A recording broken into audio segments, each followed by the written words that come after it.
Votre invité aujourd'hui dans la grande interview en direct sur Boursorama, c'est Philippe Darmaillan. Bonjour. Bonjour. Merci d'être là avec nous, donc président d'ArcelorMittal en France. ArcelorMittal, évidemment, pour celles et ceux qui ne le seraient pas encore, numéro 1 mondial de l'acier. Votre groupe qui a publié donc, il y a quelques jours, au début du mois, ses résultats trimestriels. Alors, il faut les analyser, hein. On va rentrer un peu dans les chiffres. Bénéfice net au troisième trimestre en recul, 900 millions d'euros contre 1,2 milliard un an plus tôt. On est en euros ou en dollars? On est en euros là. Hein. On est en euros. On est en euros. Hein. Légèrement inférieur aux attentes des analystes. Est-ce que c'est vous qui avez moins bien performé ou est-ce que c'est l'ensemble du secteur? On a eu ThyssenKrupp, c'était quoi, vendredi, qui a aussi fait un avertissement. Pas aussi, mais qui a fait un avertissement sur ses résultats? Nous n'avons pas fait d'avertissement. Oui, j'étais clair là. Hein. Nous n'avons pas fait d'avertissement et nous pensons qu'au-delà du résultat net, il faut regarder l'EBITDA, donc le résultat, j'allais dire, économique. Et mais il est contrasté, pardon, je vous coupe, mais il est contrasté aussi parce que vous avez raison, il faut regarder l'EBITDA comme ça, on ne voit pas le financement, les impôts, tout ça, mais 2,7 milliards, on a les chiffres, hein, 2,7 milliards sur le troisième trimestre, là pour le coup, on est en dollars. Alors, par rapport au deuxième trimestre, on est en baisse de 11%, mais sur un an, hey, Cocorico, on est en hausse de 47%, mais un petit peu en dessous quand même. Cette idée qu'on est en dessous du consensus. Et légèrement. Sur 2 ans, on est en hausse de 80%. Et sur 3 ans 3 ans sera encore pire, puisque 2015 est une année très difficile. Il y a 2 lectures possibles de vos résultats. Oui, mais il faut regarder le fait que sur ce résultat, bon, d'abord le troisième trimestre concrètement est en Europe toujours un trimestre difficile parce qu'on a le résultat sur l'été. Donc quand vous comparez année après année le résultat du troisième trimestre par rapport au résultat du deuxième trimestre, vous avez effectivement un résultat qui baisse. Alors donc la vraie question c'est pourquoi il est inférieur à ce qu'avait pronostiquer les modèles des analystes. Nous, ce qu'on regarde, c'est que ce résultat correspond à ce que nous souhaitions. On est toujours dans notre parcours de désendettement qui vise à aller vers de 10 milliards actuels à 6 milliards. On a, malgré la hausse des matières premières, réussi à contenir la dette nette du groupe. On a une augmentation du fonds de roulement. Mais là, vous parlez de la dette. Moi, je vous parle des expéditions, des livraisons d'acier quelque part, qui ont été plus faibles que prévu. Qu'est-ce qui se passe? Il y a un ralentissement de la croissance mondiale qui impacte l'activité. Il y a peut-être une prudence de la part de vos clients sur fond de tension, justement, géopolitique ou commerciale? Non, nous sommes dans une phase actuellement, malgré tout ce qu'on avait pu penser suite à l'embargo mis par le président Trump sur l'acier, on est dans une phase qui est relativement favorable pour nos métiers. Donc le fait de sortir avec une EBITDA de 8 milliards effectivement sur les 9 mois qui viennent est un bon résultat pour le groupe. C'est en tous les cas ce que nous pensons dans notre groupe. Ouais. Les endroits dans le monde, Philippe Darmaillan, où la demande d'acier reste soutenue ou au contraire là où elle est plus faible, comment on peut distinguer les zones où ça va plus ou moins bien? Écoutez, le groupe est partout dans le monde. C'est pour ça que je pose la question. Et l'ensemble de ce résultat que nous avons fait provient de l'ensemble de nos divisions et l'ensemble du monde. Donc on est dans une situation où le sentiment est que le marché est favorable un peu partout dans le monde. Et cela vient d'une chose, c'est que le marché chinois se comporte mieux que ce qui était prévu.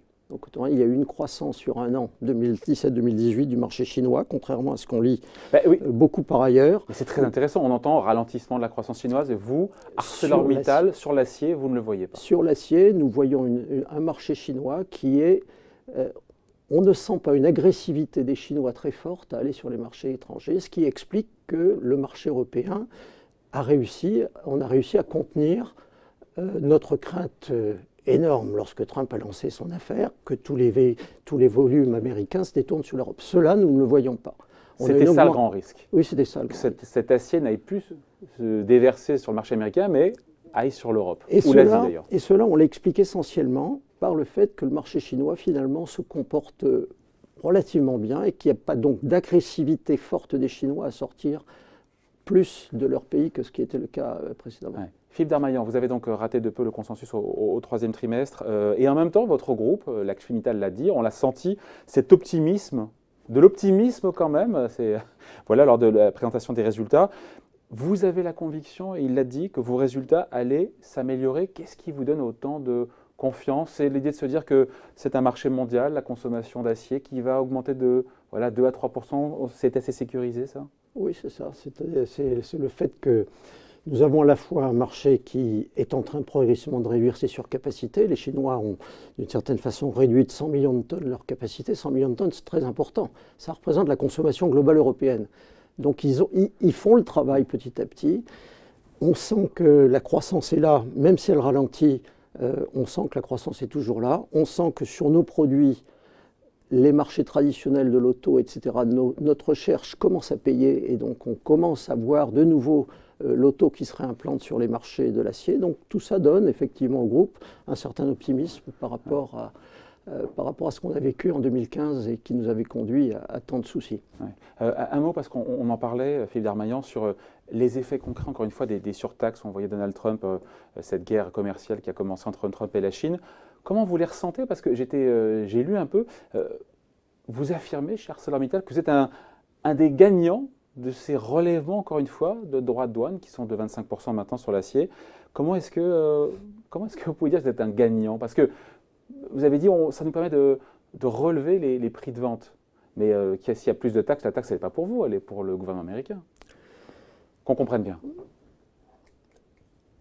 ArcelorMittal est un groupe mondial. Ouais. Donc nous sommes présents aux États-Unis comme nous sommes présents en Europe. Et en Chine. Nous ne sommes pas en Chine. Pas en Chine. Ou marginalement, nous sommes en Chine sur des produits très spécifiques pour l'automobile. Donc ça veut dire que globalement, pour l'ensemble des activités du groupe et pour les résultats globaux du groupe, à très court terme, cette situation est effectivement favorable, puisqu'elle permet d'une part au marché américain de se tenir bien, puisqu'il est protégé, et que le marché européen, et c'est la bonne surprise, a finalement été protégé d'une invasion chinoise, à la fois par le fait que la Chine, conjoncturellement, se porte plutôt mieux que ce qu'on prévoyait, et par le fait que l'Europe a mis en place des sauvegardes. Donc l'ensemble de ces deux éléments fait qu'effectivement, nous voyons une opportunité devant nous pour développer le groupe un peu plus et avoir effectivement l'optimisme de l'ArcelorMittal dont vous parliez. Et augmenter les prix de vente?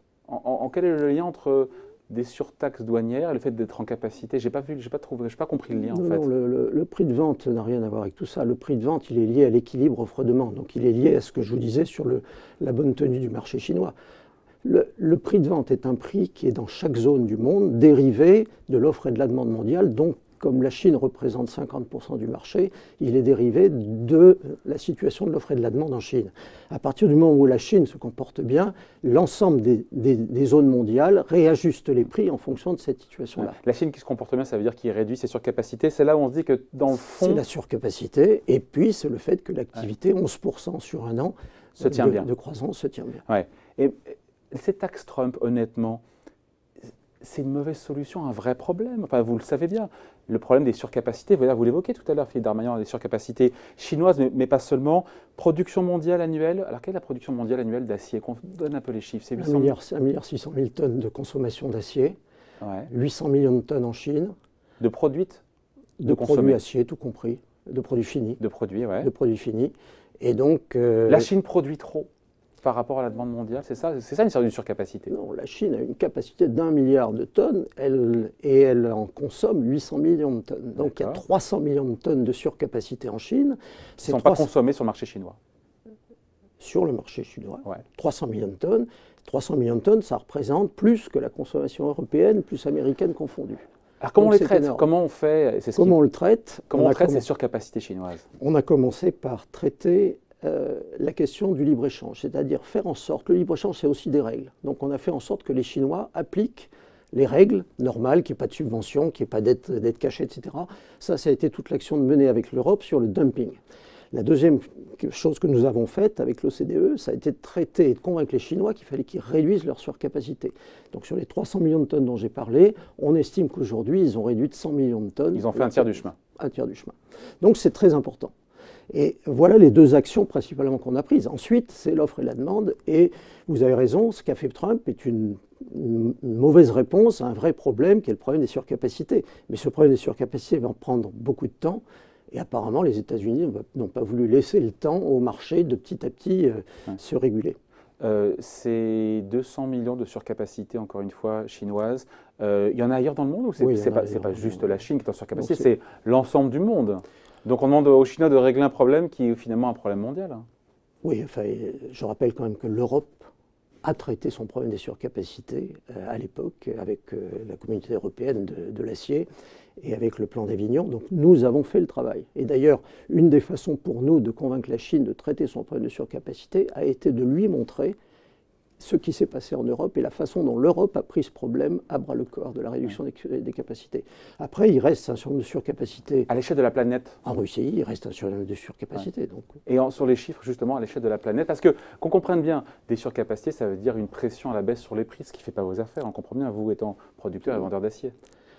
Non, le gros de la surcapacité est une surcapacité chinoise. Donc vous avez dans toutes les autres zones une surcapacité de l'ordre de 10%, enfin, qui est relativement, j'allais dire, entre guillemets, normale. Le gros de la surcapacité qui pèse massivement sur la situation de l'offre et de la demande vient de la Chine. Ouais. Donc ça reste un défi, encore une fois, qui est en cours de traitement pour votre industrie, mais qui n'est pas encore arrivé à son terme. Il faut encore une fois ajuster, mais vous me direz, ils ont déjà fait encore une fois un tiers du chemin. On va y arriver. C'est une histoire de quoi? De mois, d'années? C'est une histoire d'années, c'est dans laquelle il va falloir vivre ça pendant des années et dont la solution dépend aussi de la croissance mondiale. Supposez que la croissance ralentisse de façon massive, la surcapacité redevient un problème. Si la croissance se tient au niveau où elle était cette année, le problème se réglera beaucoup plus facilement. Les prix de l'acier, comment ça évolue? J'ai aucune idée. Ensuite, touche le cours du pétrole, mais les prix de l'acier, comment ça se... Les prix de l'acier sont actuellement à la hausse, de l'ordre de... On est à aujourd'hui 700 € la tonne, on était il y a un an à 650. Donc ça prouve que ces questions de surcapacité sont en train de se résoudre. Parce qu'il y a un effet mécanique ou pas, ou c'est pas aussi simple entre les deux? C'est pas aussi simple. Moi, je crois que ça dépend plus de la croissance des marchés et de la bonne tenue des marchés que de la question. Mais au global, donc des marchés qui se tiennent bien, mieux qu'attendu, mieux que ce qu'on entend effectivement en Chine. Et ailleurs, juste, on va faire un bilan, encore une fois, là où la demande est encore une fois au rendez-vous. Je ne vais pas compliquer le sujet, mais la montée des prix vient aussi de la montée des matières premières. On a dans le même temps le minerai de fer et le minerai de charbon qui sur un an sont montés. Donc, vous voyez, donc il y a un équilibre qui se fait entre à la fois les matières premières, l'offre et la demande d'acier. Et donc on suit en général dans notre profession à la fois le prix global et puis aussi l'écart entre matières premières. Et cet écart aujourd'hui est plutôt satisfaisant. Philippe Darmaillan, l'action ArcelorMittal cote aujourd'hui 22 €, autour de 22 €, on est à moins 18% depuis le début de l'année. On se dit quoi, le titre est à son prix, vous n'êtes pas satisfait? Non, je ne ferai pas de commentaire sur le prix de l'action, vous le savez. D'accord. Non, c'est pas tellement sur le commentaire, c'est plus sur le potentiel que peut avoir. Il y a UBS qui suit votre titre, qui a dit voilà, maintenant on était à vendre, maintenant on passe à neutre, objectif de cours, c'est plus 25, c'est 24 €.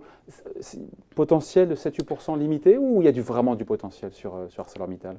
Le potentiel, il vient de notre action. Donc on a un plan d'action, Action 2020, pour améliorer la performance, qui traite à la fois de la compétitivité, mais aussi de la différenciation de nos produits. Ce plan, il est en marche.